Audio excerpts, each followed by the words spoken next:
All right. Assalamu alaikum wa rahmatullahi wa barakatuh. Wherever you are in the world, it is 13 minutes past 8 o'clock in the United Kingdom, 13 minutes past 3 o'clock in the East Coast of the United States of America. That will be 14 minutes now past 10 o'clock in East Africa. That is Uganda, Kenya, Tanzania.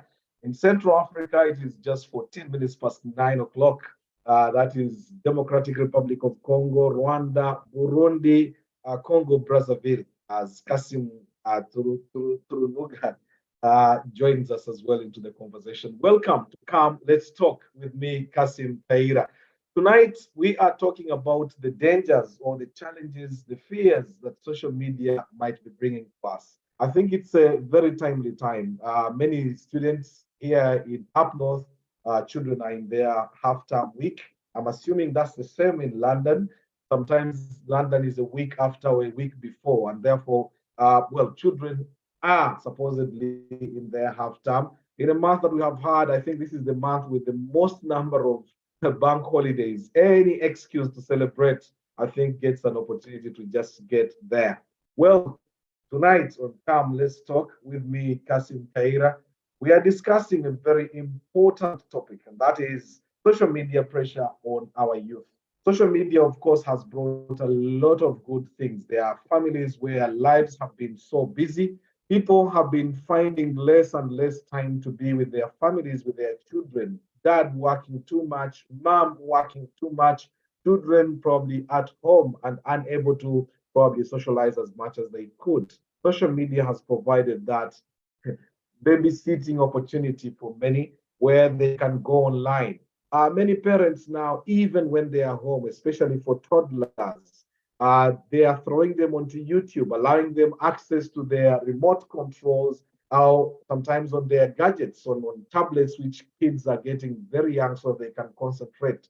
As a result, they'll be there on their nursery rhymes, they'll be on their Peppa Pig and so on. And in the meantime, adverts run in the middle. Kids can click on any site, and before you know it, you don't know what sort of world you're opening yourself up to. So while there have been lots of good things where some people have found company, have found help, very helpful with in terms of what you can do on YouTube now, you can actually even do an entire course just without even entering a classroom. You go into YouTube University and you're able to, out your course, whichever way you take it. That has on the positive side, but on the negative side, there has been grooming taking place. The children that lock themselves into their bedrooms as parents comfortably hold the names and be certain that the children are in their bedrooms. These children are already, these young people, I'm calling them children, doesn't feel right to some, but they are already traversing the world sphere. They are on in Twitter sphere, they are already on Snapchat, they are on Instagram. Instant information being pumped left, right, and center. And as parents, then the question would be, where are we? While even as adults, we are still struggling with how to deal with social media, for children, it might actually be even much more dangerous. I'll introduce you to a clip, our first clip tonight, that is going to try to inform surgeons raising concerns about this particular situation, saying we might be up for something that we haven't or hadn't prepared ourselves for. Isma, if we can have our first clip, please, so that we can just prep us into the conversation. For those who have joined the conversation for the very first time, you have the right to speak. This program is about you and for you. Therefore, I'm not the expert. You are the expert because we share the experiences, things that you know, things that you have seen, things that you have lived through. They become part and parcel of this conversation. So surgeons, the US Surgeon General has issued an advisory on social media usage and especially on its impact on teens' mental health. Let's have that clip first, as run on ABC television in America, and then we'll have a conversation off the back of that. Dr. Megan Moreno joining us now. She's a physician of adolescent medicine and the interim chair of the Department of Pediatrics at the University of Wisconsin School of Medicine and Public Health. Doctor, it's great to have you with us. I have to say, as a parent, this is something we talk about every single day, so I'm very much looking forward to this conversation. I guess I first want your reaction to the Surgeon General and his warning. I think it's an excellent call to action for not just parents. As Dr. Murthy mentioned, we've been talking to parents for a long time, but also thinking about other key stakeholders, technology companies, policymakers. So it's really a call to action for all of us to think about what we can do to both better understand these platforms as well as make them safe for kids and teens.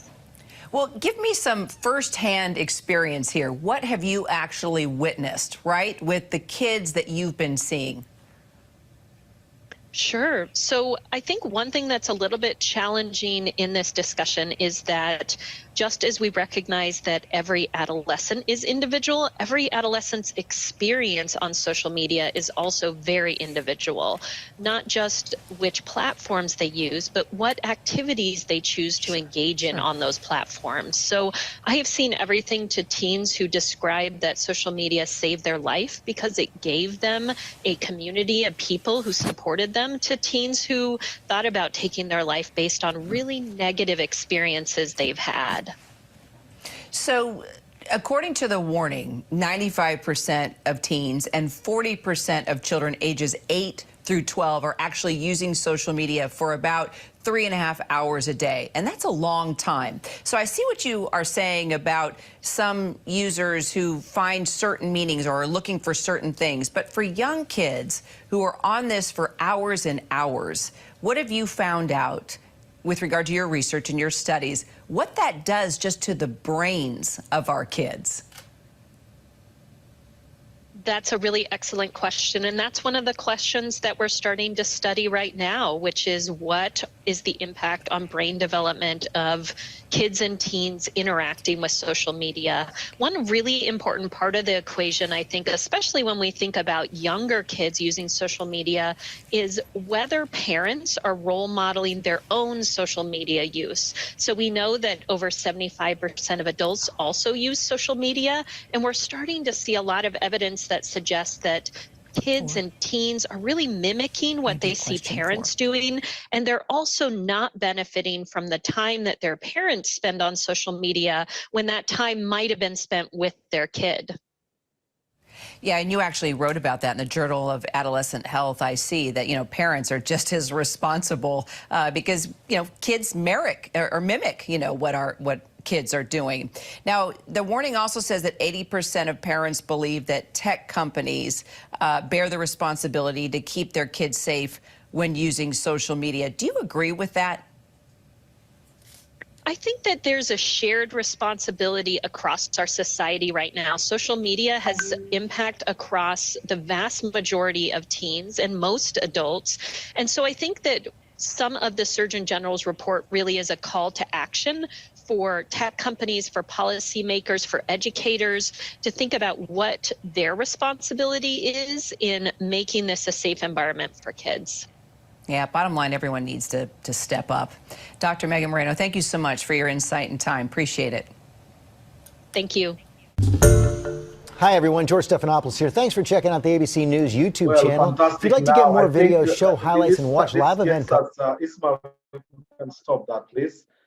If this really starts us into a very interesting conversation, if you have just joined us, the program is Come, Let's Talk with me, Kassim Kayiira. We are live on 75 W Radio. We are live on Umma Connected. We are streaming live on YouTube. We are streaming live on Facebook. Just look for www.75wradio.com or Umma Connected on YouTube, and you'll be able to watch this program live, but also previous programs that you might have missed in this particular series. Well, tonight we are talking about social media and the pressures that it puts on our youth. Looks like the picture is not going off, the clip is not going off, Isma. It's taking over our screen, probably. If you've just joined us, well, the conversation now is about you. This program is about you, is for you, and your contributions are very, very important. Tonight, I think will be very interesting to sort of hear from young people in terms of their social media usage. Have they found comfort in the social media in a situation where probably they have found themselves, probably at a particular risk of a threat or people trying to groom them online. How have they dealt with this situation? Have they reported? Are they comfortable to sort of say to their parents, there's someone that is pressurizing you? Because what happens in this social media world, people will just go into the corners, they start having a conversation. They are older men, pedophiles, out there just willing to start sort of grooming young children, young girls especially, but even boys are no longer safe as well. They groom them, and then before you know it, your child asks to go out. They're going out with friends. You think it's the normal friends. They go out, and before you know it, they're going to meet a total stranger. And what happens thereafter? It will be very important, for example, if you have practical examples as a parent in terms of a situation that you have had to deal with firsthand. What are you doing as a parent to try to protect your own children from finding themselves, trapped into a situation like this? But it will be very, very important for young people, just in terms of their own safety mechanisms. As parents, I think a lot of times we have been overtaken by our own children in terms of their own knowledge of technology. Some parents will have taken the extraordinary measure of putting parental controls onto your TVs and your computers, onto your systems. Our children are much clever than that. Before you know it, they've actually unlocked and beaten or bypassed the walls, the firewalls that you put up to try to protect them. And before you know it, they've entered into that world that could have and could mean anything.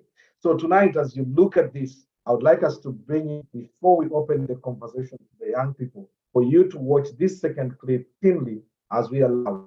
Invite more people, invite more of your friends. We need a lot of young people tonight, even parents now, for example, to see themselves what happens there. There are a lot of things that happen. Children get into challenges where, for example, they put up a test and they say, whoever will do this, I think will be blah, blah, blah. And then they start competing. It becomes a trending issue where everyone has to do a particular thing. In our own times as we were growing up, that is so many moons ago, what used to happen was I would have, for example, during the times of break dance, when we were doing break dance and the shabadoos in those times when you could just stand and turn into a skeleton in terms of your body movements. There's something that was called a head spin, and that was not everyone's, kettle of fish. Very few people would do the head spins. I saw a number of people who ended up suffocating or collapsing after doing a head spin, because you can imagine with a bald head, you've just gone for a haircut. Then if you had too much the afro and so on, and you lean on it, probably not so much of a problem. Get a bald head and try to get onto a head spin, and you might have a lot of stories to tell. People died because it was the trend. But even then, we didn't have social media. It was just something that happened between younger people. The networks are much wider now, where someone starts something, and before you know it, it has spread like wildfire. And that really can turn into something. There are particular phrases that have come in. But if you can prepare our second clip, please, as I do the introduction here now. Phrases like the death dance. I don't know if you remember that. There was a death dance which was invented in South Africa, just like the Amapiano, which was also invented in South Africa. Everybody felt like they had to be a part of that. These trends sometimes can have devastating impacts or devastating implications. Let's just watch this clip, and this is for those parents and young people. Watch this, and off the back of this, let's open our conversation tonight. Youth and social media and the pressures on the youth. It was supposed to be a fun sleepover with friends, but Ezra Haynes never came home. Dead at 13 after inhaling chemicals from deodorant. It's called chroming, and too many teenagers are chasing the quick high. Kids think they're invincible. They need to listen to Ezra's family. Our youngest daughter's been taken. And we cherish her every moment.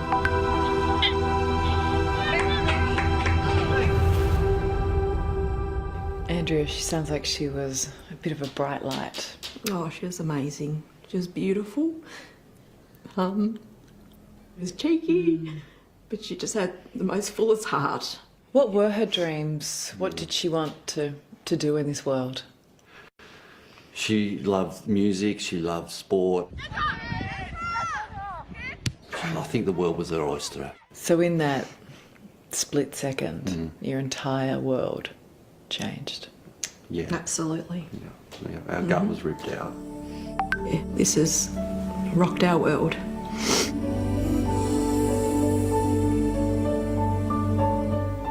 Do you need a minute, Andrea? Yeah. See you a minute.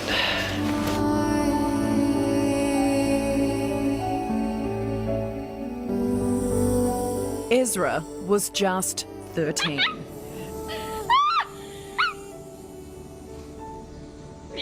A little cheeky and adored by her mum and dad, Andrea and Paul. Like any teenager, she loved a sleepover with her friends. That Friday, March 31, you would have woke up thinking it was just like any other day. Yeah, just a normal day. Bus routine, school routine, everything was good. We had footy training that night. I drove Ezra. She was having an awards night as well.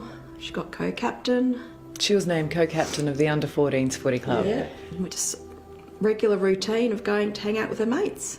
She heads off to a friend's place for a sleepover. I mean, that's so innocent. That's so fun. Yes. And they always did it. Nothing was unusual about that. Well, we always knew who she was and we knew Exactly. who she was with. It wasn't anything out of the ordinary. To get this phone call that time at night was one of them calls no parent ever wants to have to receive, and we unfortunately got that call. Come and get your daughter. At first, Ezra's friends thought she was having a panic attack. But after inhaling deodorant, her body was actually starting to shut down. She was in cardiac arrest. And no one at the sleepover knew CPR. So Andrea arrived there to ambulance, paramedics, police officers, and Ezra on the ground being worked on. So I walked into what is going on. We've got the pictures in our mind which will never be erased, of what we were confronted with. Had the word chroming been mentioned at this point? No. So they talked about, is she on any medication? I said no, and they said it's chroming. She's been chroming. And I'm like, what's that? You'd never heard of it before? No. No. Had no idea that she'd been doing Absolutely it? not. No. Chroming is a dangerous craze, increasingly popular with teens. Aerosol deodorant, which can be found on any supermarket shelf, inhaled for a quick high. For Ezra, that high was fatal. Watching the ambulance take off with your little girl in it, was there still hope at that point that she'd pull through?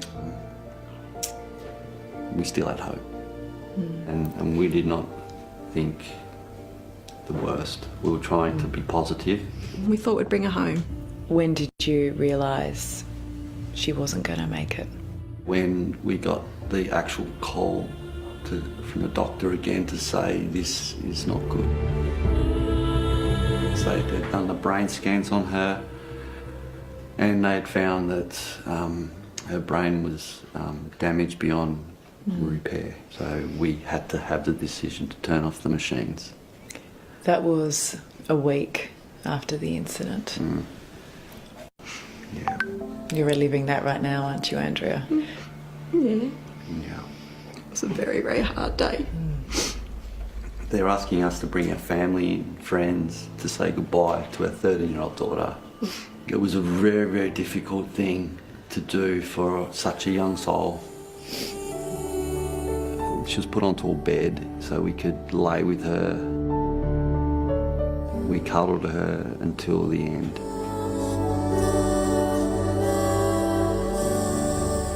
"8 days on life support. It's traumatic to hear and even more so to see.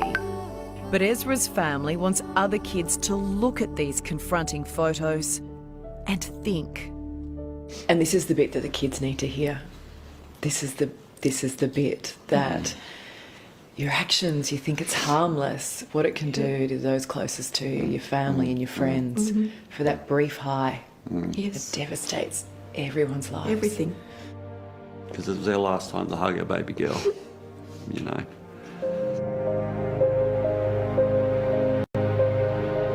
I'm just so sorry. We miss everything, don't we? Yeah, we do, definitely do.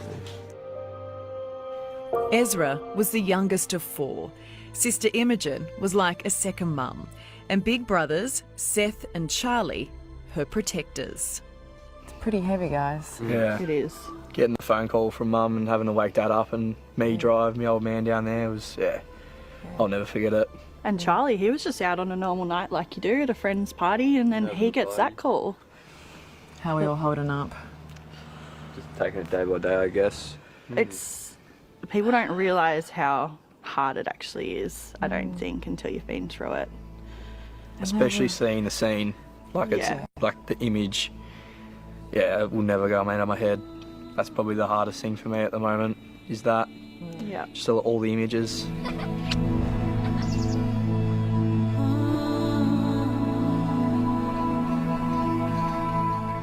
I grew up a lot in a week, like I just had to deal with it.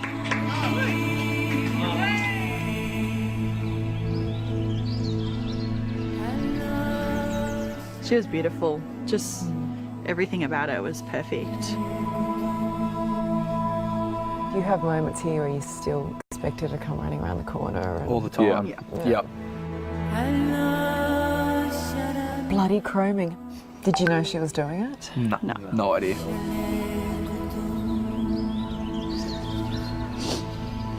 Do we need to scare children to make them realise the trail of destruction that can be left behind? I mean, they're teenagers, right? They just don't think of the possible consequences. Absolutely not. Kids don't look beyond the next day. They really don't. And especially like we're not knowing how it can affect them. Ezra would never have done this if she would have known the consequences. But the ripple effect is that this is absolutely devastating. We've got no child to bring home or anything. Ezra was with a bunch of friends that night. It could have been any of them. Exactly. Yeah. I feel the last generation had Anna Wood, and I still remember her smiling face in her school uniform. She died after taking an ecstasy tablet. Yeah, I remember that one as well. And she was the warning about drugs. And I feel, and I hate to say it, I feel Ezra is that new image of this new danger. Yeah. Yes. We need to talk about it, and unfortunately Ezra has been now the new face to bring this out. All they have of Ezra now are the memories. Last game of football was where Ezra kicked a few goals. 6 goals, I think. She was the star of the day. Yes. Ezra's family want change. They believe she saw chroming on social media. They're outraged it's so accessible. They want every child to learn CPR at school, something that may have saved Ezra's life. And they also want deodorant formulas made safer. To me, it seems it's a pistol sitting on the shelf. We need the manufacturers to step up and really change the formulation or the propellants. When will you be able to sit back and go, we've done our job, we've done what we set out to do? Once aerosols have been changed, and I think once the first aid training has been implemented through nationally, through every school, and that every child is trained every 2 years. And also we would like, I know it's a harder push, but the social media to really lock down on the loopholes these kids can get onto there, be showing adult content. You're doing it for Ezra. Yeah. Oh, absolutely. Clouded by grief, this family is determined to save others and to make sure Ezra's name is never forgotten. Do you think she'd be proud of you for it? Well, we know she is. Well, she's with us every day, so her name meant helper. So it's what we're here to do.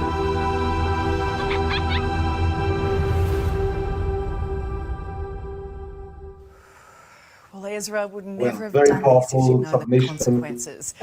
Ismail, can't stop that. Thank you very much. I'm sure everyone who is watching that, you must have been touched.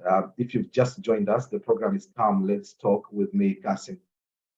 You're very welcome to the conversation. This is a conversation that everyone is an expert in this conversation because we are sharing experiences in terms of what we have gone through, what we see, what we know, so that probably you never know it might be able to help. And if you've just joined us, we're talking about social media and the pressures it puts on our young people, our children, our brothers, our sisters, the amount of pressure that social media has brought into our lives. I mean, it has had a lot of positive aspects just in terms of availing information, instant information, and so on. But the negative aspects as well are very, very bad. They are very detrimental where they have happened.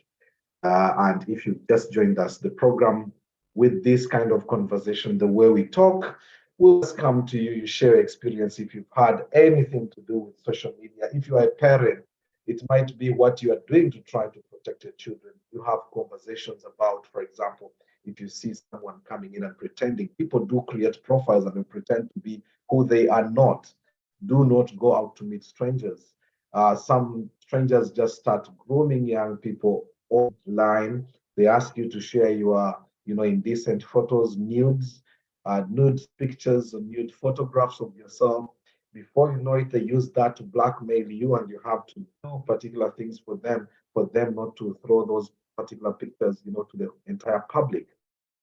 This has pushed many children sometimes to get suicidal, and then sometimes they are unable even to speak to their parents. Are you that kind of parent that has opened doors for your child, that if they are having any particular concern, like on social media, that they will run to you and be able to share their experiences, or will they be running away? If you're a young person and you have just watched this particular clip and you just imagine what sort of goes on there, is it changing your mind just in terms of how much exposure we have ourselves to? This is the conversation tonight. We are live on 75W Radio. We are live on Ummah Connected. We are streaming live on YouTube at the moment and on Facebook. Just go to www.75wradio.com or just go to YouTube and look for Ummah Connected. And that is UMMA and connected as in the word CONNECTED. And you will be there. You can watch back previous programs just like you can just stream live on this particular program. Why don't we hear from the people before we actually, because today we've got a couple of very powerful clips that I would like you to get to watch. And then as you're watching, of course, I'm sure it is helping you inform yourself. And because of the diversity of the kind of people that we have in these conversations, we are using English. But if you will find your Swahili or Uganda being much easier, go ahead and we will translate for the others. Do not be impeded because of the language barrier. We are here to sort of have a conversation, and we thank you very much for making the appointment with us tonight to talk about this. Ilham, I come to you, and sorry if I'm just bumping into you, but after watching this particular clip of Ezra, 13-year-old, she went on a trending craze. It's called chroming. I don't think it's very much available here in UK. I'm sure there might be something different in UK that is done. But what they've done with that chroming, they just get deodorant, they sniff it, and it gives them a high. And someone just wants to be high. I don't know why nobody wants to be low. Or whoever goes into that wants to be high. Watching that clip, first of all, Ilham, how did that make you feel? I think I pitied the parents the most because obviously they felt like, they were letting their daughter go off and like have a good time. And they thought there was like nothing wrong with it. And then obviously to get a call saying, oh, like your daughter's, obviously like we have to take her away. And like, it was the fact that they were still holding on to the hope, like that she's okay as the ambulance were taking her away. So I thought that was sad because they had no idea, like it just kind of came onto them. And then obviously the news had come to them that, oh, your daughter's died and you have to like, decide to pull the plug. The fact that, like the young people do not know how much of a pain they would leave behind. Because Israel is dead, and where she is, I doubt that she can even fathom the kind of pain that the parents are having to go through. I think that's where you're saying you're feeling pity for the parents. Yeah. How much of an influence is social media just in terms of pushing young staff? Have you found yourself under any pressure to participate in a challenge of sorts?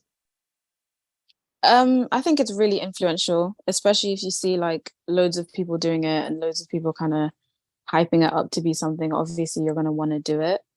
So I mean, I have, but like with the trends, it's more like if you see like dance trends or you see like yeah, someone just doing something with like music and like that. Like that's like something that I've like followed, but like other trends, not really. But it is really influential, especially if it's like all that you see, it's all that everyone's talking about, and everyone's like, oh, this was so good.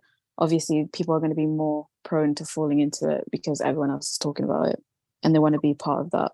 The moment I watched this video and I sent to you, you said, when I asked you about the word chroming, you said you're not aware. Or for those who are in the conversation, Ilham is my daughter. She's 15, going 16 now.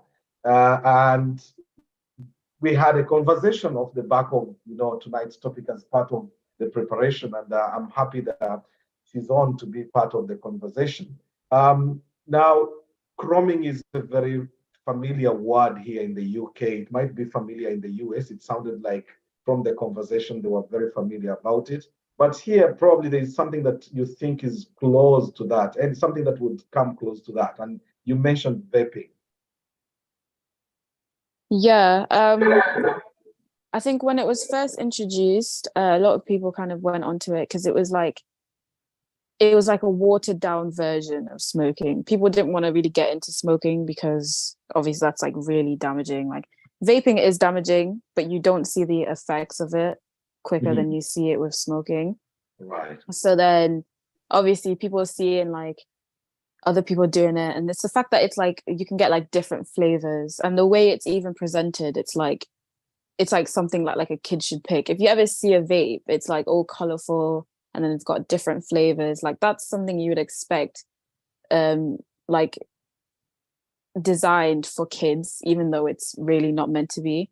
So I mean, it was the fact, the way it was designed, the way it was better, it was a better option than smoking, and it was the way that everyone else was doing it, that it just became a quick trend and loads of people got into it like fast. It's quite interesting, Ilham, that today the Prime Minister, Rishi Sunak, is already under government. They have actually introduced a new law that is going to stop off licenses from giving, while vaping, they were not allowed to sell vapes to young people. They were allowed to give them samples, which is almost a preparation stage that you will be smoking soon or you'll be vaping soon.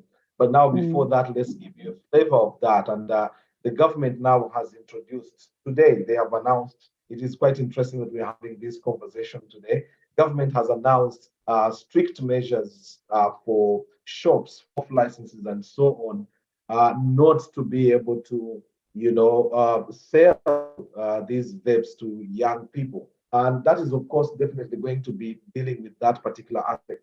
But you mentioned something about the different flavors in which they have presented this, which becomes an attraction of sorts. Yeah. So what do they do with the vape? What do they do with the vape? Does it do different shapes? Is it cool to just walk sort of vaping? What is it about vaping that becomes a trend of sorts? I guess like people just think it looks cool to do. Like if you have a vape, it just seems like it's just something normal. And then obviously you can do like tricks with them. So like it's like vaporized air. So basically they just like inhale it, and then when they exhale it, they like do like little tricks with it. So you can do like one where you like, it's like a hoop, like you blow out a hoop. So they do it to like a sort of a hoop. Yeah. So they do it because it looks cool, and then obviously like more people are doing it so they can do these different tricks and make it look like better, more appealing. So right. Okay. Thank you very much, Ilham. Very, very much. young person introducing us into the conversation, and I see a hand up. Ismail Musoke. Assalamu alaikum wa rahmatullah. Wa alaikum salam wa rahmatullahi wa barakatuh. Welcome to the conversation. I think it's about young people now. I see. Looking at tonight's topic and this particular powerful video. First of all, well, you raised your hand. I would like to find out probably what was burning. Yes, it's a very interesting topic, and it's such a. I mean, we could go for hours and hours on this topic. There's so many angles you could attack it. I wanted to kind of contribute because I would say I'm someone who's I don't know how old your daughter is, but I'm a bit older, but also at the same time, yeah, at the same time, I'm not, within, your age bracket, so to speak. So we're kind of somewhere in the middle. Yes. I remember life before social media. Right. But it wasn't long. It wasn't long before we got the phones and the social media. So I think with social media, first of all, communication has always been a part of human interaction for centuries and centuries and centuries. Ever since humans have existed, we've wanted to connect with others. And the idea of social media, those who created it, was to connect us with each other. You listen to Mark Zuckerberg, the founder of Facebook and also the owner of Instagram. He speaks about, the reason I set this up was to connect people, and the different Twitter, TikTok. I'm not quite sure. And that's, we can go into that, speaking about that app, because that app is dangerous. It's almost like a drug. TikTok. No, Ismail, now you're actually sort of preempting, because our next clip, which Ismail will be preparing, is about the dangers of TikTok. And yes, perfectly fine. Yes, go ahead. I'm getting ahead of myself, but no, which is perfectly fine. It just means we are doing things right. We are on the right. Yeah, so social media is one of those things. First of all, I don't think any child under the age of who hasn't reached puberty should be on social media, unsupervised especially. But I think it just generally shouldn't be on social media, because the I would say the dangers outweigh the benefits. Unfortunately, Sheikh Kassim, there's a lot of there are many people who are on social media whose aim is to, unfortunately, misguide our children, to even some, dare I say, pedophiles and really strange people who are online. And when a child doesn't reach the age of puberty, they may be in a vulnerable position to be groomed.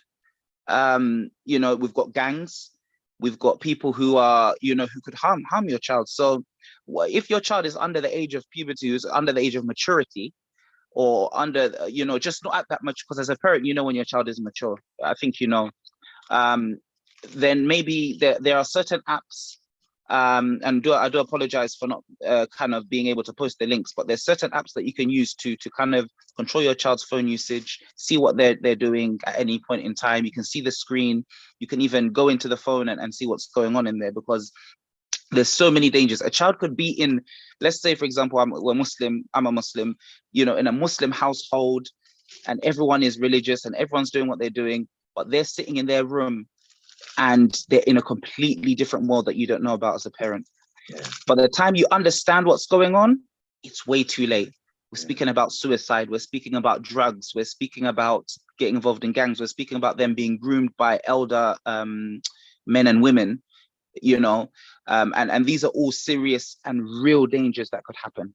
But Isma, now you are speaking about these particular apps, so that can be used to sort of monitor what the young people are doing, your children are doing.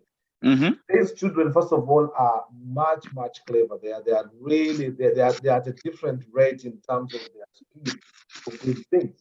They have managed to bypass even passwords at home, in terms of what is in the home.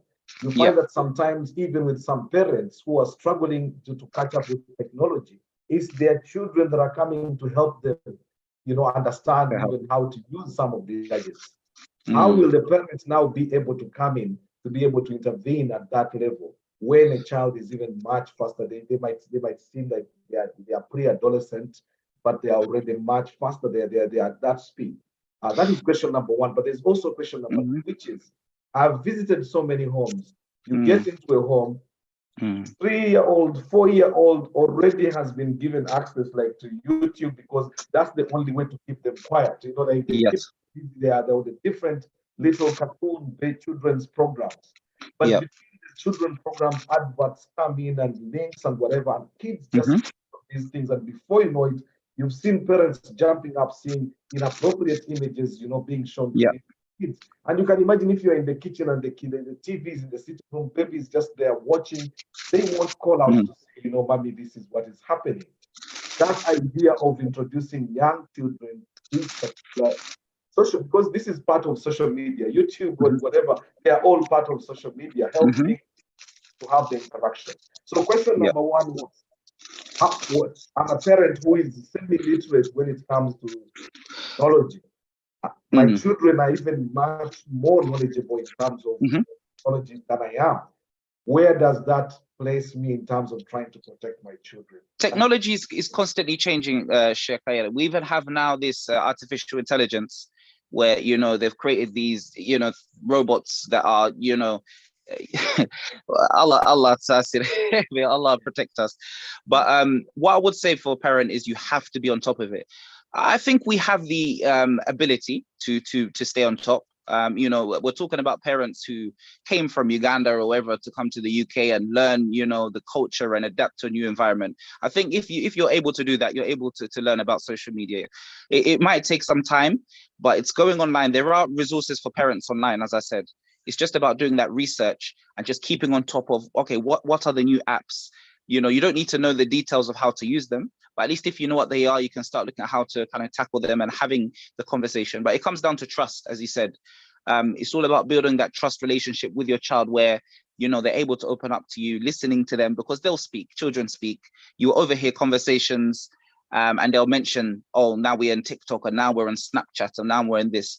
Go on Google and search up about these apps and how they're used.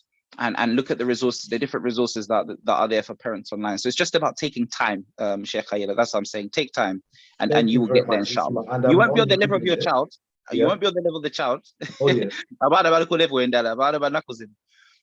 But you will be able to navigate in a way if you do that. How about people introducing their children to the YouTubes and now as a way of mothering now?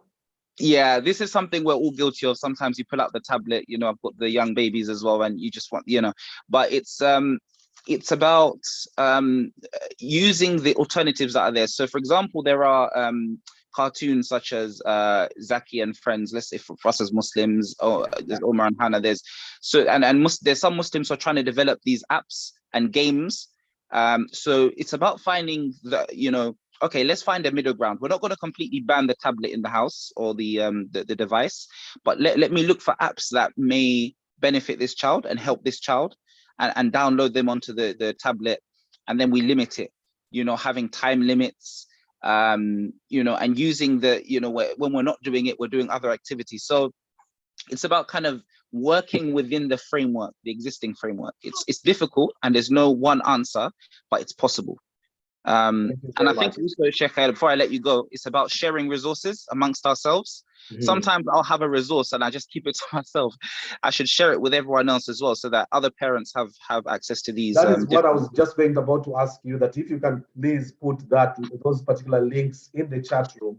We are going to adopt them, and then we'll be able to actually share them. But please, if you can, you just check in the chat room. And if you just been the conversation and you don't know how the program works, in case you want to have your say, you can do the traditional way of raising your hand, or you can just go with the technology. If you just check on chat there or participant, click on there, and it will give you a point to raise your hand.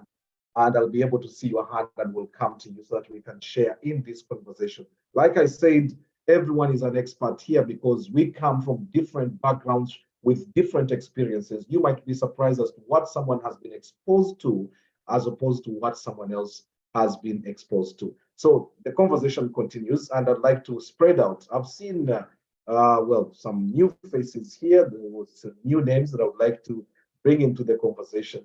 I'll come to you now, and the point is, listening to this and after watching that particular video, how does that make you feel?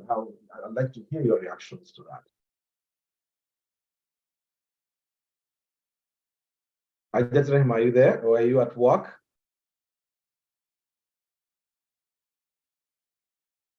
I'll go to Habiba while Hajat Raima gets ready. Sister Habiba, assalamu alaikum wa rahmatullahi wa barakatuh.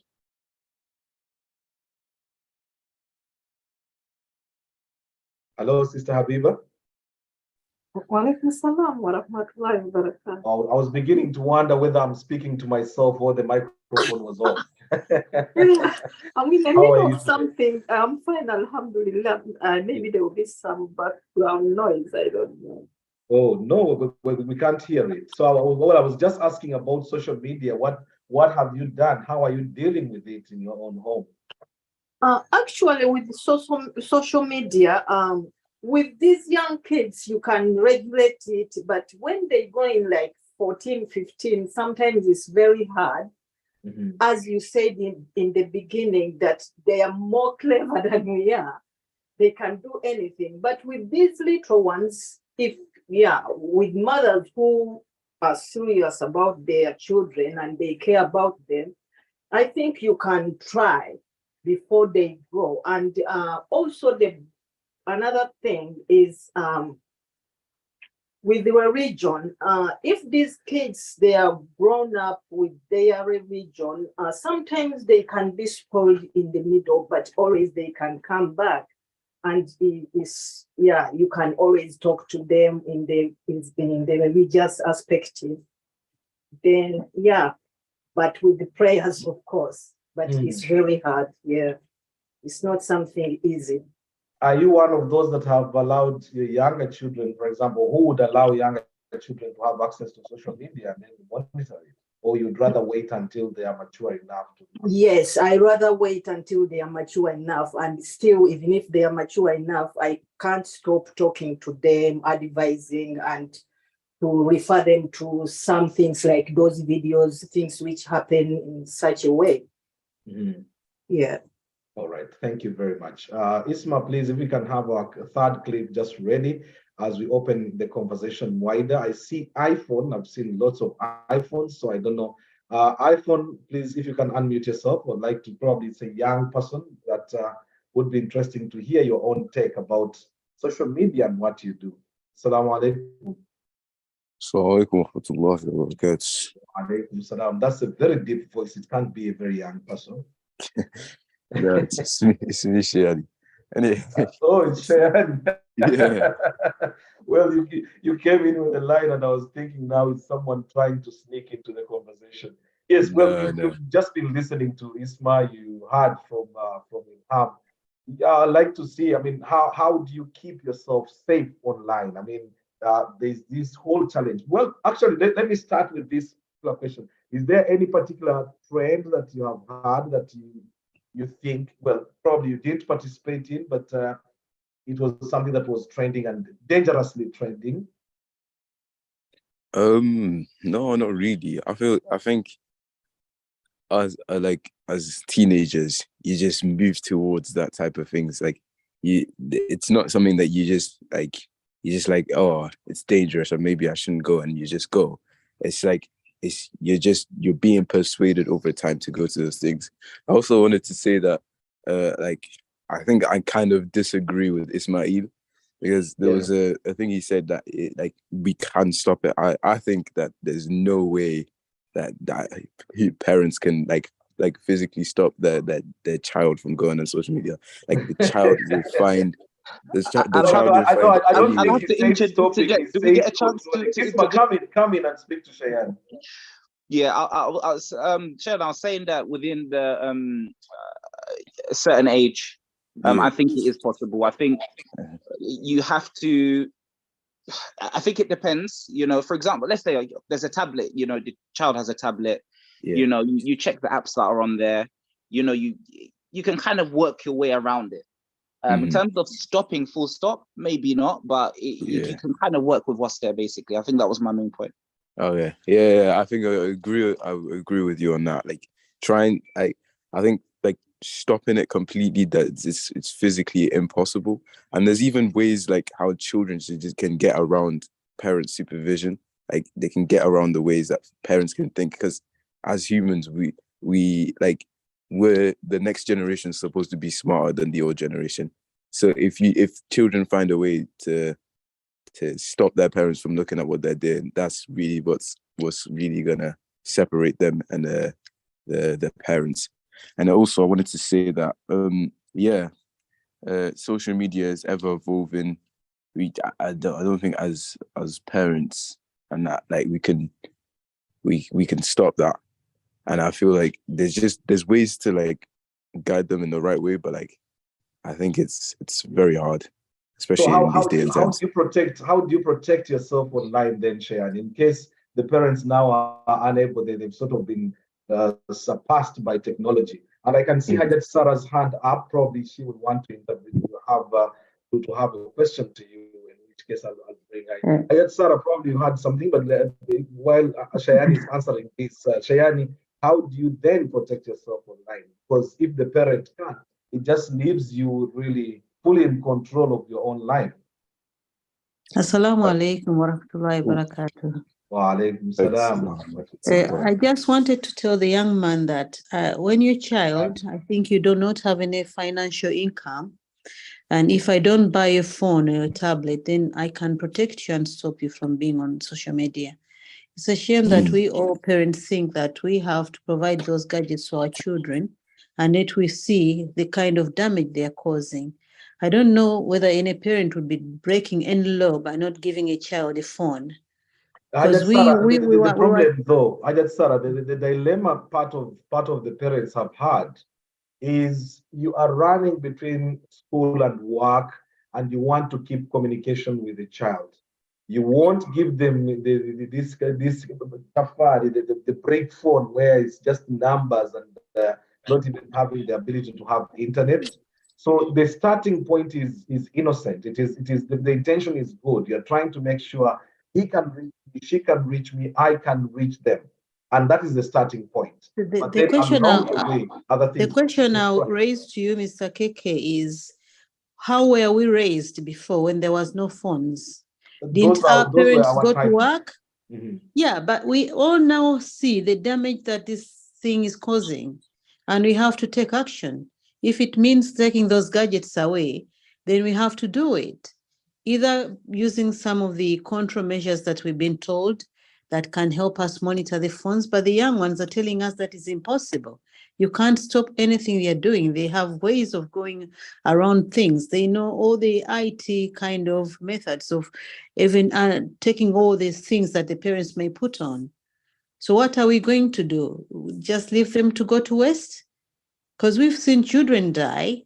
Yeah, social media has become a very dangerous thing because people are posing onto those medias, showing their good thing of the bad things that they are using, like drugs, alcohol. They're always showing the beauty out of it, and they're showing the consequences of doing such things. And if we are going to go on like this, I think the world is going to be a mess. And we're going to Sarah, would it be realistic? Would it be realistic to imagine a situation where, for example, you've taken away the gadgets? Or is it possible for us to probably control how we do? Let's say, for example, you allocate particular times when they should be on social media, in which case you end up in that world, but at least you can take the gadgets, especially at bedtime, where you make sure they're in bed. There are times you wake up at 1 o'clock, you just get into a room and you find a girl or boy busy on the phone, and you wonder, and the following morning they are meant to be going to school. I think that would be the ideal thing to do. But if you're being told by the young man that this is also impossible, then what are you going to do? Impossible as control. Yeah, they are saying that we can't control it. We can't stop them from doing what they want. Yes. Then what does one do? Yeah, you can control that when they're younger, like Hajat Habiba said, when they are still young, but you've already introduced that gadget to them. And I don't think I am talking about this because it is sad. I witnessed a young girl of 11 being groomed on internet, her mom busy, and she was always on the computer, and she was taken into selling drugs. They were not real drugs, but were sold in forms of chocolate and cakes. But when the school investigated, they came to know that the young girl was being was groomed by people on the internet who gave her all that stuff to go and supply at school. And the mom didn't even know about it. Yeah. But she would go like she'd gone to walk in a park, just to get the supplies. And tomorrow in the morning, she takes to school and gives other children. And the child collapsed. That's how the teacher got to know about it. Wow. One child collapsed having taken those drugs. And it was almost a fatal thing, you see. Mm-hmm. So I think there is a lot to worry about. And worrying is not going to solve anything. Everything has been normalized by even the governments. These people are given licenses. Yeah, and it's going on and on and on. But what are we going to do about it? Jadine, your hand is up. You want to speak to Hajat Sarah? Are you speaking to Hajat Sarah? I'm going to run away. Yes, don't run away, Hajat Sarah. Just hang on there. Murife, don't run. Hajat Sarah, don't run. I seriously share Hajat Sarah's sentiment, but that doesn't mean I agree with them, because much as we have the financial muscle to stop the youngsters from having the gadget, from loading the airtime and all that, we can physically stop that. But there's two dangers that are envisaged. One, if you don't provide your son or daughter with the modcoms, the kind of things which make them turn or appear to exist, then somebody is going to provide that gadget or that service. And would you rather have somebody who has got ulterior motives supply or provide your child with a mobile phone, for example? We've seen that those incidences of where the child is tempted with the latest iPhone with the hope that the return will be for them to either share their own new pictures or to groom other youngsters to go into activities like pornography, like prostitution and drug dealing. So I'd rather my child has those gadgets and control it from within rather than putting a complete ban. That is the one aspect of it. The other side of it is when a child is denied those gadgets which they so much are into, then they stand out to be bullied in school because one, they will not have the latest information because all the information now comes through their gadgets, and then they don't have anything physical to show their peers, and they start calling them names and putting them down and things like that, and that on its own can send them to do things which will either give them the gadgets which they are missing, or it can lead to things like suicide. It can lead to violence in order to get those. They become outcasts. They become outcasts amongst their own peers. Among their own peers. It becomes difficult to fit in. So it's a blanket stop that doesn't work. It may work up to a certain extent, but in my view, it doesn't. What I've done in the past is what the brother said. There's certain apps which you can load onto the phone without the child knowing. And it's not a question of saying I'm stopping them completely from accessing sites, but you hint to them. Say the next day after they have done things, you hint to them and say, I know where you've been on that phone. And you just leave it there. So the child becomes scared and they will know, oh, my parent is watching me. My parent is watching every move, and he will not approve of me going into certain sites or buying certain apps. So that alone is a good enough deterrent without denying them the opportunity to have the modern phones and right. Everything. Thank you very much, Jadine. 13 minutes past 9 o'clock. Ajat Sarah, also thank you very much. I'm trying to bring in more people into the conversation. I see Farida Nasimbwa. Farida Nasimbwa or Nasimwa. I doubt it's Nasimwa. It must be Nasimbwa, probably badly spelled. Farida, I'd like to bring you into the conversation. Assalamu alaikum. Hello, Farida, or Farida's iPhone. Walaikum salam wa rahmatullahi barakatuh. But Sheikh, I'm going for my prayers now. Oh, subhanallah. Why don't we get your word before you rush for your prayer? Just 1 minute, I think, would be adequate. Thank you very much. Well, you are listening into this conversation and you've been listening in. I'd like to hear your own take about social media and the fears and what probably you have done about it. Actually, I've done nothing about it. But I think what the parents should do, just sit talking with their children.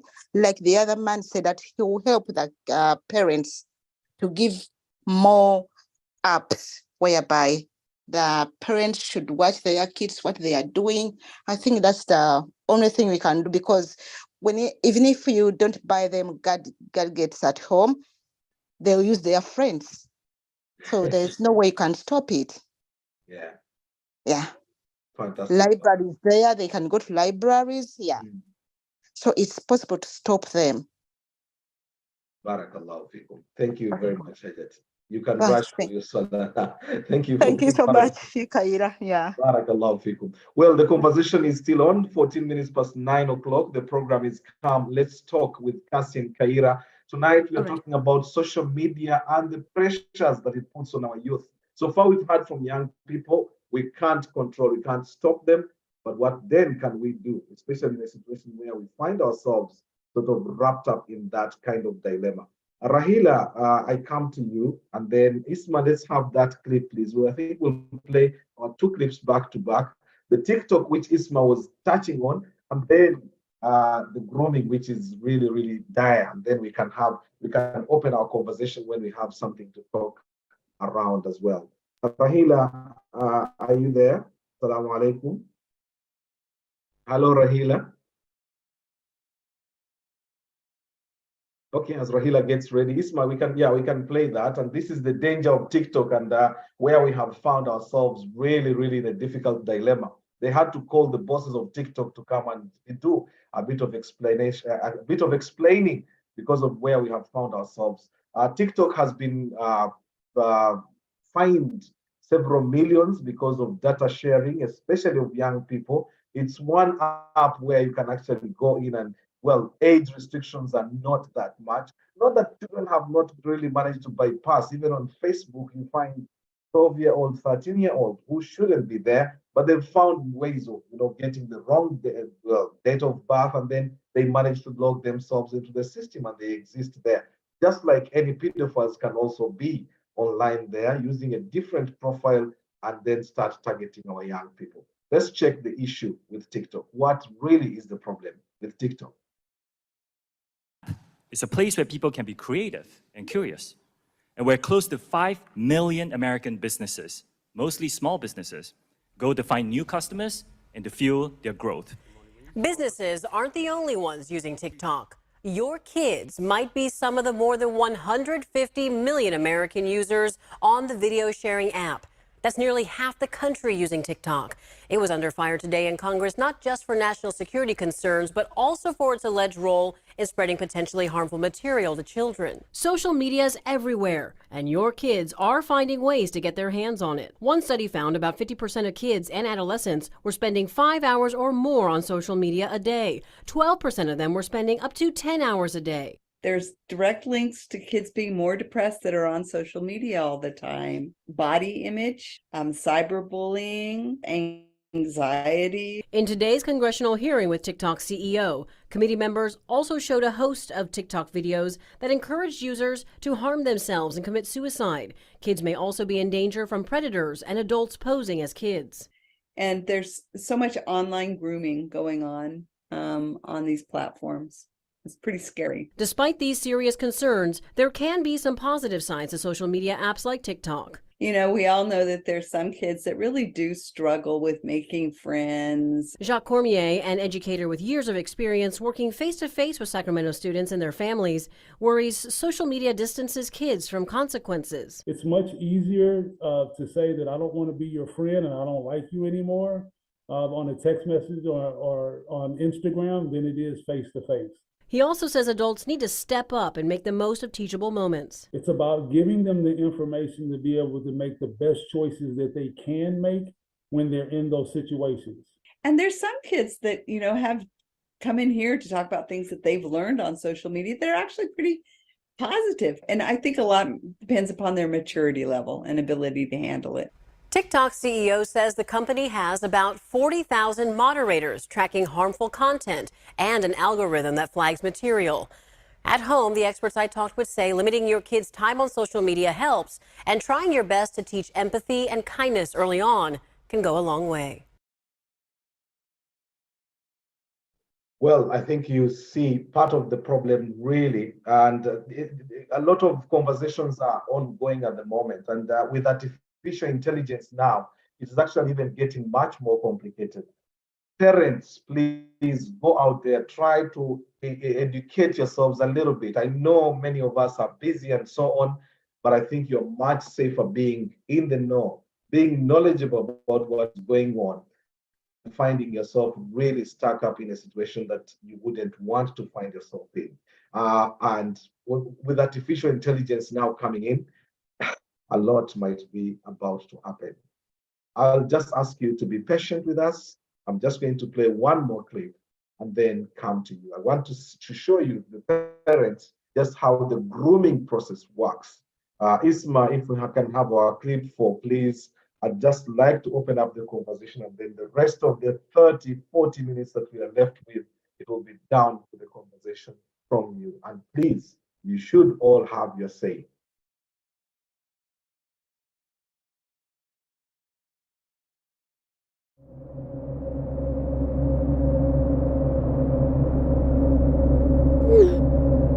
I never thought I would be chasing child predators. It was 2 years ago when our team intercepted conversations between a 12-year-old girl and a 40-year-old pedophile. He wasn't just talking to her, he was abusing her, coercing her, collecting images and videos, and no one in her life, her parents, 6th grade teacher, or friends, knew what was happening. I have a 6th grader of my own. I have 3 kids, actually, but you don't have to be a parent to be devastated by this. I work for a tech company that uses artificial intelligence to detect issues like grooming and sexual predation, and this is something we see constantly. These abuses are occurring quietly and mostly go unreported, and we want parents to know exactly what we know about what happens online. So we made a plan. A man has been arrested for allegedly raping a 15-year-old that he met over Snapchat. Instagram has become the #1 social media site. At the top of the free download. We've also seen firsthand the predatory symbiotic relationship that exists between Instagram and Snapchat. We would create a fictitious 15-year-old girl, complete with a believable social media identity, put her online, and document how long it would take for a predator to approach her. But creating a person out of thin air is complicated. We needed photos, but we knew we couldn't use an actual teenager. It would have to be someone on our team. I'm 37, but our graphic designers assured me that with the wonders of photo manipulation, they could magically make me look over 2 decades younger. We bought clothes and accessories, studied body language and facial expressions. We methodically covered and edited signs of aging, wrinkles, weight shifts, and stretch marks. Meanwhile, we coordinated with federal, state, and local law enforcement. Then we built a story around her, a history, a family, a social circle. Libby was born in 2004 and is a sophomore who recently moved to Indiana. We created multiple online accounts for Libby, prominently displayed her age, and posted typical teen content. We even created virtual friends for Libby who would comment on her posts. With everything in place, we would launch the project, give it a few months, and see if anyone would buy it. So we hit the button, and Libby went live.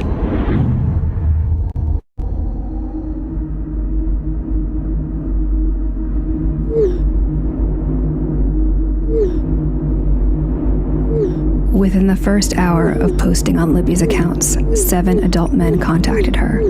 By the end of 9 days, that number was 92. The conversations ranged in severity from making sexual comments to sharing and requesting explicit photos and videos, to manipulation and threats. The onslaught was so massive, it took 5 of us playing Libby full-time to keep up. We decided to move off-site where we could scale up the operation and gather as much information and evidence as possible. Since Libby is 15, men might try to falsely justify their actions towards her because of her proximity to adulthood. Would parents question, where's the bar? Would a 13-year-old face the same barrage of predators? A 12-year-old? How young could it possibly go? The graphics team transformed me into 11-year-old Bailey. Bailey is afraid of the dark. She hasn't had her first crush yet. She's still prepubescent. A parent might assume Bailey would be insulated from any sort of predatory attack. We launched our 11-year-old persona online. 444 and go.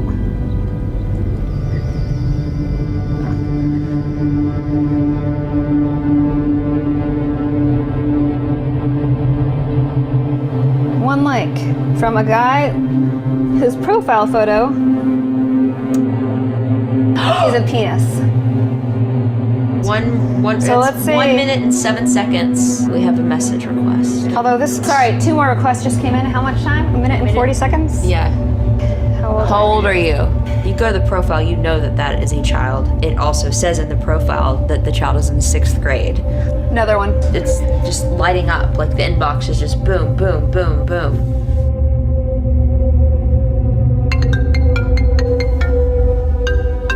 An incoming video call in less than 5 minutes.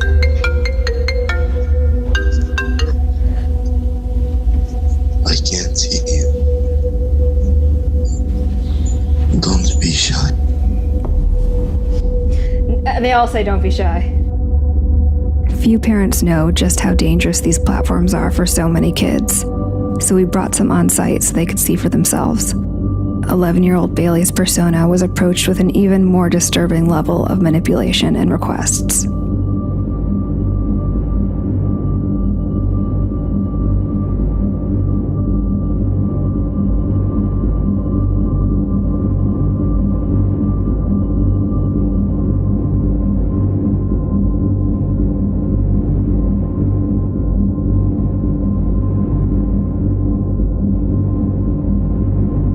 While the majority of the abuse happened from a distance, our child profiles also received requests to meet up in person, especially our 15-year-old persona. 28-year-old Keith was relentless. Like the others, he took no issue with Libby's age. He shared explicit videos of himself. He treated the virginity of an underage girl as a prize to be stolen.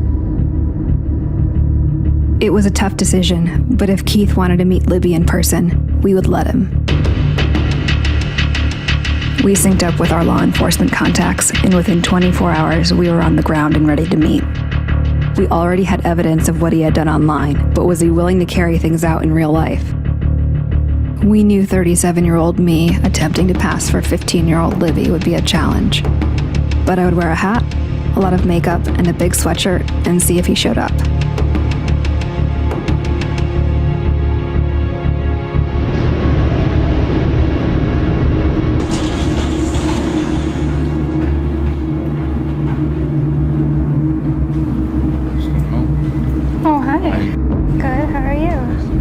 Nice to meet you too. Hey. How you doing? Good. Okay. Is it what you expected? Well, yeah. So you going upstairs? Wait, so do you want to go for a walk first? Okay. What's wrong? Why you're not trying to rush upstairs? What was that? Why you're not trying to rush upstairs? I don't know. I'm a little nervous. Let's go upstairs then. Don't be nervous. I've never done anything like this before, so I'm a little nervous. It's the first for everything. Yeah. Don't be. I'm not gonna rush you. We just go upstairs and talk. Okay. Have you ever? You wouldn't be shy. Are you okay with me being 15? I've never done it. Oh. But it's okay. I like to gentle, make you comfortable. I don't want to just get all the feeling and just, you know what I'm saying? Are you hungry? I'm trying to dodge it. Let's go upstairs. Cyber tips coming in from the National Center for Missing and Exploited. Bark turns over these potential child predators to the National Center for Missing and Exploited Children. Using the app has led to arrests like this one in Florida last year. The brutal reality is that a predator doesn't have to be in the same room, building, or even country to abuse a child. Libby and Bailey may not be real, but they represent countless children who are being sexually and psychologically abused, both online and in real life. I think about how I would have felt as a young, impressionable child. I would have kept the abuses to myself for fear of being shamed and blamed. I would have suffered with it, secretly and quietly. Hi, Mama. Hi, did you have a good day? Yeah. Mama? Yeah. I was wondering, so in 2 more days you're gonna come back? That's right. Okay. I love you. I love you too. Our work has led to numerous arrests, but it's a drop in the bucket. Our work, nor the work of law enforcement or legislation, will ever be able to protect children as well as engaged parents and guardians can. When asked, my advice for parents is to talk to your kids early and often, know what apps they're using and with whom they're communicating. When facing crisis, kids need a soft place to land. Make sure they know they can come to you for help.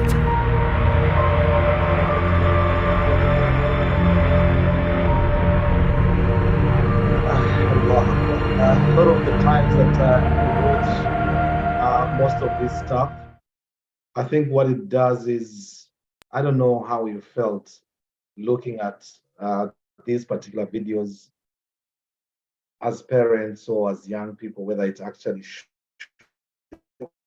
anything inside you. But now I think is the time for us to open up a conversation because for me, I think it's really been a bit heavy in terms of what can happen. And you let your child go out of home and you don't know what awaits them just as they get out. Hamida, I come to you and I'm assuming you're a parent. Hello, Hamida too. Assalamu alaikum. Hello, Hamida. Hey, some people are shy. Just remember, if you are too shy to come on the mic, at least you can go into the chat room. Just go in the chat room and be able to share your own text on this particular situation. Ram, assalamu alaikum. I think that is Narong. Ram? Hello, Ram. Oh, Hamida is there. Assalamu alaikum wa rahmatullah. So they unmuted and then ended up muting again. I'll ask you to unmute again if you can. Well, but I think listening and watching, seeing the sort of simple traps that can be set up and push our children into situations that we don't know what's going on. It is quite scary. It's very, very scary. Rahila, let me come back to you again while I'm trying to get Hamida as well to unmute herself. Kassim, I think, said he's at work, won't be able to speak, but is listening into the conversation. Rahila, are you there? Oh, Haji Kassim, we're waiting. Haji Kassim, assalamu alaikum. Haji Kassim? Wa alaikum assalam wa rahmatullahi wa barakatuh. Sebo, you have been watching, I'm sure you managed to watch this last video. I saw you coming in, probably you joined the conversation slightly late. But as a parent, I'd like to get your own take on social media and probably how can you protect your child? You had a conversation around social media usage. Hey, social media has become a very, very, very big problem that you cannot hide it from, you cannot run away from it. First of all our houses have Wi-Fi. Yes. These phones nowadays, you don't even need a password. So once you're connected, you enter the house, the phone is on. Secondly, the biggest problem is that even the schools now, they are running into social media. Now, kids have to use phones. Whichever way you look at it, you're not going to get away from it. Because if you don't, like my daughter now, she has a tab And How old is your daughter? She's 11. Yes. She was given a laptop from the school to study. You understand? So that was supplied by the school, which means that she has to study on the school laptop.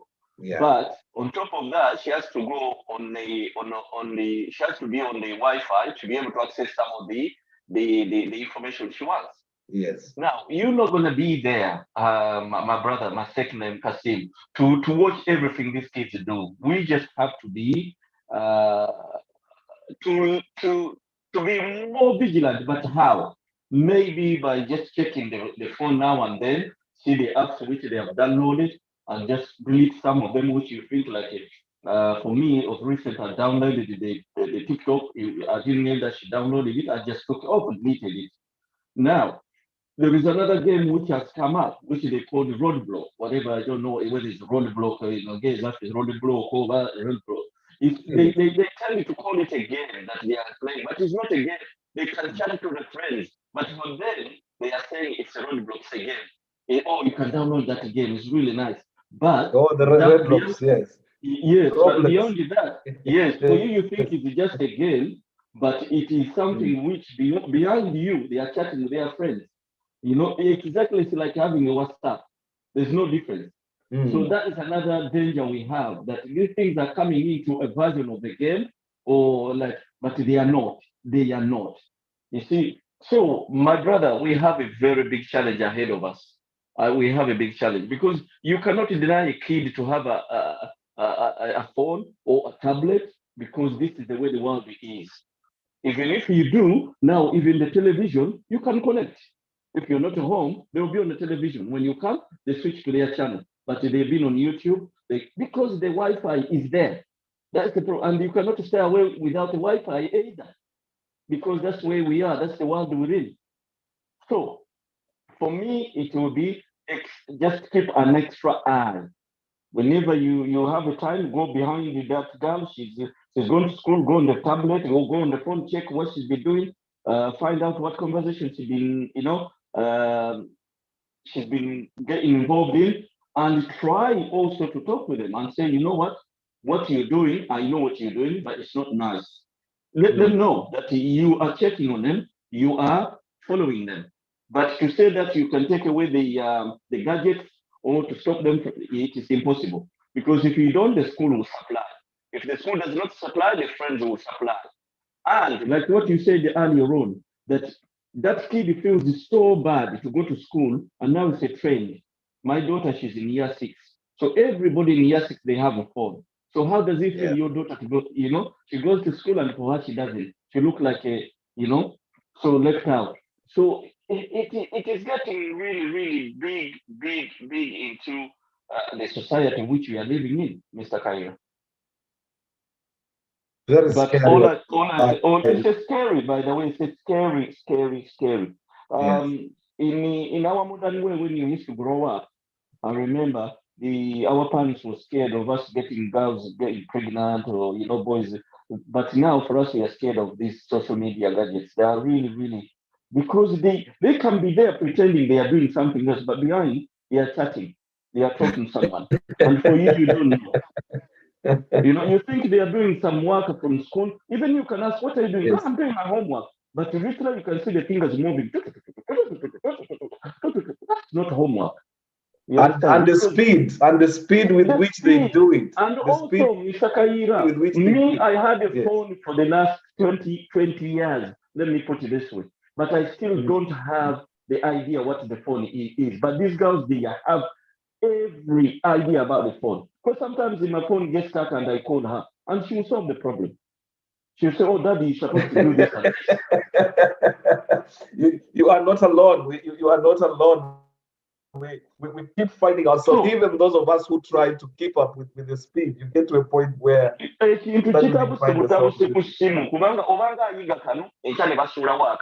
kati tubadde tumanyira WhatsApp ne bayita TokTok simanyi TokTok kati TokTok tubadde tugimanyira kati muyo babawadde roadblocks simanyi roadblocks omwana abeera ku roadblocks sebongoloza azalya game ateekako ne noise n'owulira ng'omuntu mutambula emabega n'olowooza ali ku game kumbe n'akyatinga ne mikwano gwe what are you doing now are you eating food what kyokka yakugamba ali ku road block simanyi road block ezo zibazanyi ezo kwegamba ekiganda wange kijja simanyi gye tugenda ate nga yensi mwe tuwangali bwe bulamu bwe tulina n'omwana tajja kugenda kusomero nga talina ssimu naawe kenyini omuzadde gwowulira otya nga banne bonna bajja balina essimu ng'obuuyo atalina era akugamba nti that every friend of mine has a phone but me I don't okitegeera kaakati otekeko homework asinga ennaku zino bamutadde balina kugenda ku masimu okumunoonya okumukola ebyaffe byalinga byakuwandiika n'onoonya notisi mu banno n'oyisa obupapula wallahi ebyo bintu byerabire tulina kulwana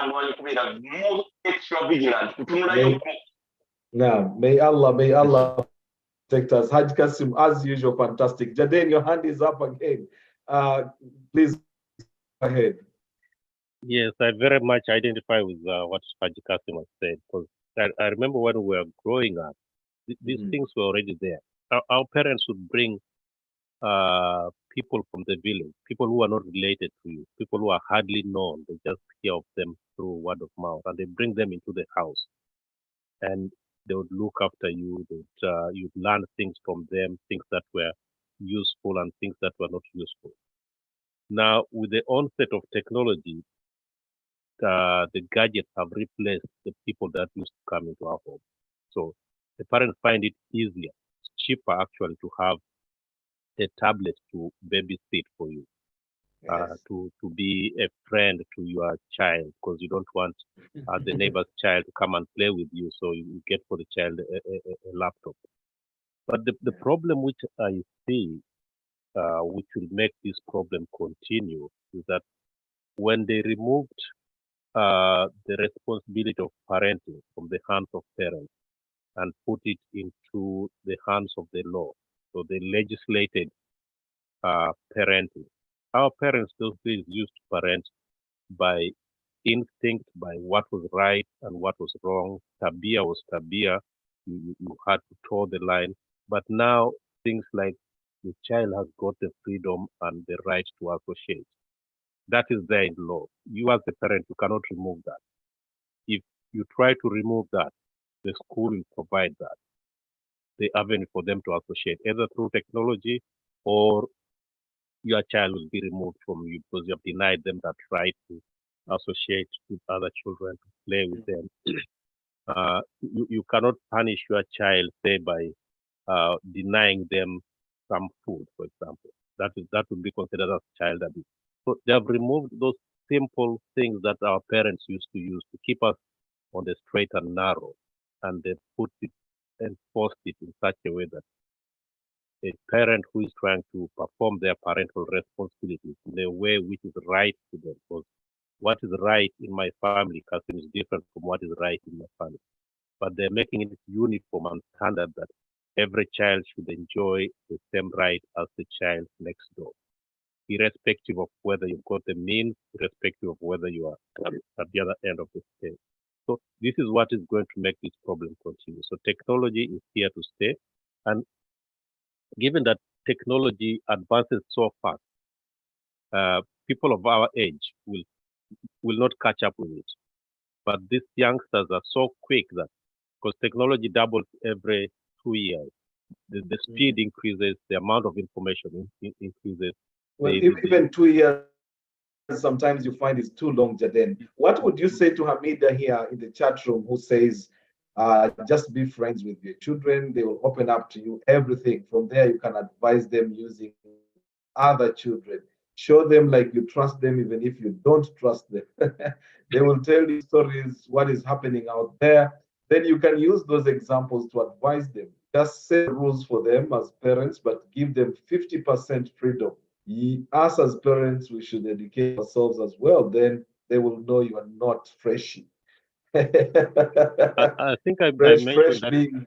Yeah, I mentioned that previously, that you hint to your child that you know these things and you know that they are accessing these things, and you also tell them that those things are wrong. I know you are doing them, and you don't tell them how you know they are doing them and how you found out, and that will put a stop to them on where they will access and what they can access.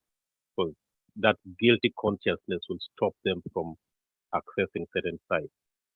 That works, sometimes it doesn't work, but our hands are typically tired. The amount of information is so big that we, the old stock, what we used to call as technology dinosaurs, we take time, or we might not know what is in space, in that technology space for our children to learn. So if we don't know, then we can't control it. And we cannot fight nature. It's just the way Allah created us. As you grow older, the less you know. You just build on what you already have, but any new stuff, it becomes a challenge for you. So it's really difficult. Fantastic. Thank you very much, Jaden. And I can see so many Kassims tonight on the show. There's Kassim Turunuga, who is meant to be at work, but I think is available now. Bwana Kassim, salamu alaikum. Hello, Kassim Turunuga. Hello. You are unmuted, but we can't hear you. Hello, Yes, Kassim. No. No, it is not the Hajj Kassim, it is the Kassim Turunuga. He unmuted himself, and then he's not been able to speak. Okay, I'll try to get Rahila. You've been quiet. I'm trying to see if I can see you. Rahila, are you able to come on? Or Ram? I was seeing Ram, and I was hoping that was Ramla Narongo. I don't know whether that is true. Ram, got a Zoom user here. Zoom, and it's 10:15. Zoom user, Zoom. Don't know what who the name is. And Imam, that's pretty late in the conversation, but where you find us, I think, is still, an interesting bit that you might be able to share a few things here and there. Imam, salamu alaikum. Or are you also at work? I know those instances of being in work and just wanting to follow the conversation. But I think one thing that we all seem to agree upon is the need for parents to be able to catch up. But I'm just wondering if we can find out from children now, how do they think we can actually help them? Because that's the bit that I'm struggling to find. Now they know. Ilham, I'm going to disturb you again. Come back to you. Hajat Rehma Mawia went quiet in the dock there. Ilham, I just wanted to find out, since now parents are unable probably to be able to catch up with the technologies as where they are, how do you think parents can help you young people? Actually, how do you think parents can help protect you young people online? Because I've heard from the adults taking suggestions, but as young people who are in the stream, you would know better. I would say, I think there's not really a thing that you can 100% do, but to minimize it, I just think what would be best is to spend more time with them so that their time on social media isn't that much. Like if you are spending a lot of time with your child, going out with them, just doing basic things, you don't even have to take them out sometimes, just being with them, talking, they're gonna be busy, they're not going to be on social media, and they're not going to be exposed to all these things that would be harmful for them in general. But obviously you can put restrictions, but obviously it gets to an age where restrictions don't do anything, and the more you kind of stop something, the more they're going to want to do it. So that's what I'm saying, just to stop them going on their phones in general, spend time with them. Taking their phone off isn't going to really do anything. They're just going to find another way around it. So keep them busy, stay with them, and find different ways that you can minimize them going on their phones. So are the phones a sort of a mechanism of boredom, that you're bored from other things and that's why you go on the phone, or you go on the phone as a necessity? Most of the time you just go on it because there's nothing else to do. You want to entertain yourself. But if there's things to do and you're being kept busy, there's not really a need for going on your phone, unless it's to text someone back or to yeah, just to like keep up with friends. But there are times when you find now parents even struggling to have conversations with their own children because you get in and there's not much to share. Other than the basic principles. Have you done this? Have you done that? Is it easy to sort of have a conversation with young people? It looks like we are living on two different planets. Well, that's quite hard because if like in the past, while the child was growing up, if the parent really wasn't there, starting conversations and being close isn't something that's just gonna happen like that. It's gonna flow freely. Like if you not say that you weren't around, but if you didn't kind of like spend a lot of time with your child, they've just gotten used to kind of closing up and finding other things to do. So coming home now and being like, oh, come, let's talk. And they're just going to think like, oh, this is weird. Like, what's going on? So something like that might be awkward for them to obviously start talking, but it's not a certain thing that you have to plan. Like you can just literally call them downstairs, be like, oh, come watch this movie with me. And then from there, you find things that you both enjoy. And then from then on, you can have conversations about that. And then things just start to flow. So you have to make it easy, even if before you weren't very talkative with your child, because then they'll start to open up and they'll be more comfortable. And then you'll just have less of the social media and less of them kind of being exposed. Fantastic. Well put. Thank you very much. In very few words and straight to the point. I think, well, the parents, I'm sure you are listening in because sometimes we ask these questions sounding so silly.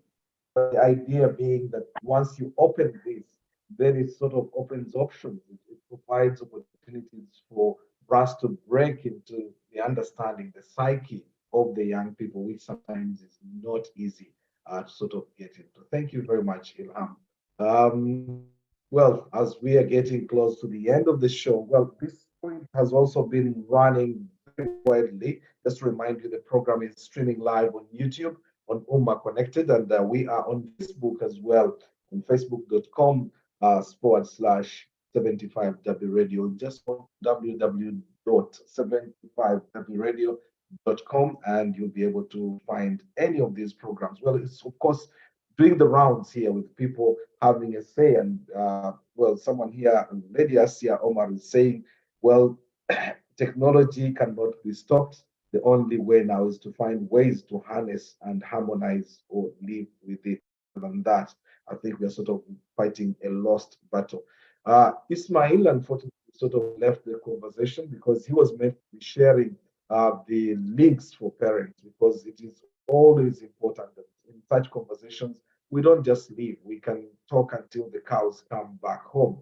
But the idea is we need practical solutions as to how we can deal with these situations. But in a situation where you find, your child probably engaging or involving in a situation like that, how to approach them, I think, might be. Jaden, actually, let me just bring you back in here on exactly on the point of having this conversation. Ilham was referring to a situation where you've not been talking to the child like for long, and then you have this particular situation that has emerged. We see a danger. Artificial intelligence has come in to complicate things even more. How do we approach this conversation, especially in a situation where, for example, well, someone is trying to groom the child online. You've been able to sneak into the conversation. They were trying to pretend it's not happening. I mean, the child or the young person. How do you approach this? How do you have this conversation? I think we should have what I would call a reversal of roles, because traditionally the parents have always been the providers of information to their children, and not just secular information, but also information, religious information. But now with the development of technology, kids have become so knowledgeable that it's no harm, it's not a sin for you to step back and allow your kids to educate you. And they will feel proud to engage in that conversation, knowing very well that they are doing their dad a service. So just be lax, be in the background and invite them to educate you. That will open up conversation. Even if you know something, pretend you don't know it and allow your child to spend that time, 5-10 minutes, to educate you on WhatsApp, for example, or to tell you about how a windmill works or how to bake a cake, things like that. It's that small time, the difference between them spending all their time outside and that 5-10 minutes to spend with you, and that creates the bond. And time will come when you need to speak to them. They will also give you their time. This is the kind of approach I would say will work. But if you are going to be the military, the sergeant major in the house, where the child has to listen to you whether you are wrong. That's how unaniambia mimi mshenzi, mimi sio mshenzi, I'm your dad. Things like that. So you are slowly pushing them away to somebody who is going to show them that loving and listening ear. Well, you are not alone in thinking so. Rehma Mawia seems to agree with you. She says true. Although she's been hiding in Kamori, maybe she's at work for the entire conversation time. Yeah, seems to agree with you on that, just in terms of the approach. But I think we sort of live in different homes, and it's about making an effort by everyone, trying to make that particular effort in your own circumstances to try to make a headway. For some people, it might be difficult to sort of see learn from their own children, thinking probably having that sergeant major attitude that you refer to, Jadid. Hello, Imam. Yes. Oh, sorry. Go ahead, Jadid.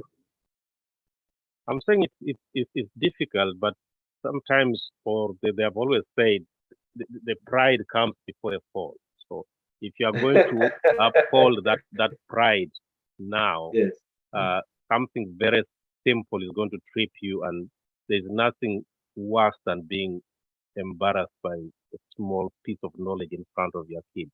That destroys all the esteem that you have built in their eyes all those years. I say, oh, he's a human being after all. He doesn't know the basics of care. All right. Hajat Sarah, what's your takeaway from tonight's conversation? I mean, you came in with the militaristic attitude of taking away the gadgets. Well, I do understand what the parents and the youngsters have said, and I think it's the best way to do it, because there's no other way we can do it, really. And me coming up with a military touch, I was like, I wanted everyone to maybe challenge me and tell me how best we could do that. Yeah. I did, and you didn't allow me. The interesting thing, Hajat Sarah, I remember we were in the background there, I was saying, I can't talk, but I've enjoyed the discussion. Unfortunately, I'm a military sort of parent, so you're not alone in being militaristic. Yeah, because I have always believed in the fact that sometimes you don't have to just string along with whatever everyone else is doing. I've seen, I've worked with some English people here, English families, and their children do not have such gadgets. And they still go to same schools like most of our children. You can find a child who is 13 and they have never held their personal phone. All they have is they come home, they have tablets, and their parents are monitoring such gadgets. So it's more common in London, but when you go work up country, you'll find that such things are not really common. I wanted to raise another concern that some parents have had issues with their children and they have tried to have conversations with them. And most of those teenagers opt to be silent, and you're like talking to a brick wall. So what does a parent do? Your child is in trouble. You've noticed they are doing drugs or they are being on the internet interacting with very bad people. What would you do to break that silence? because it's a problem with most parents. They can't get through their children, no matter how friendly.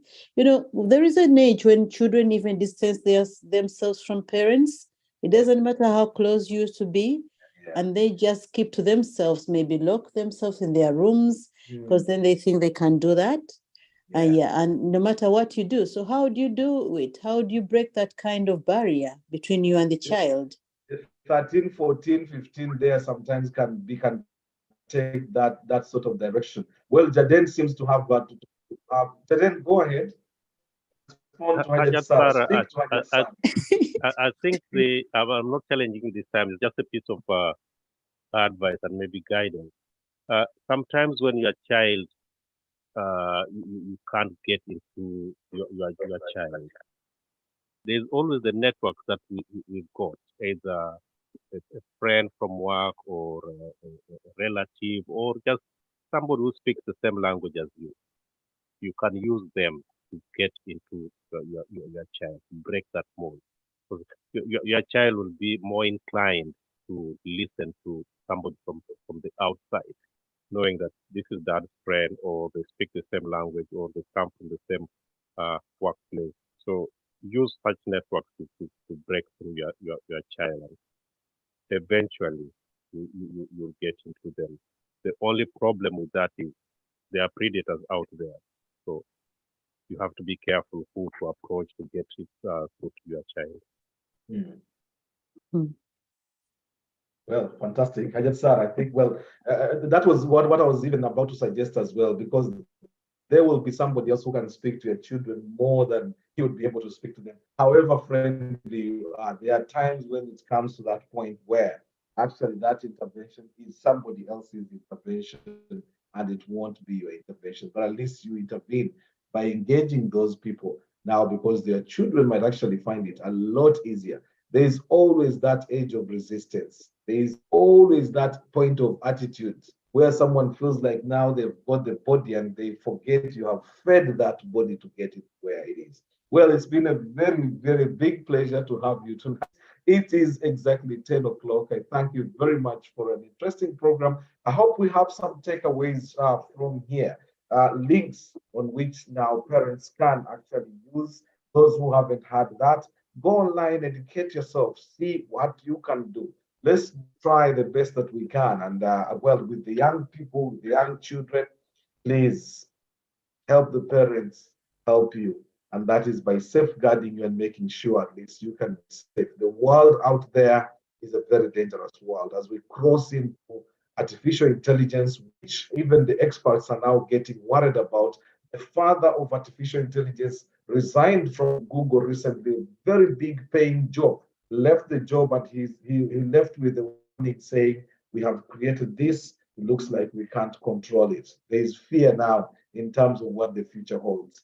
For the younger generation, only Allah knows how He will protect you and safeguard you. We pray that Allah subhanahu wa ta'ala safeguards our families and protects them.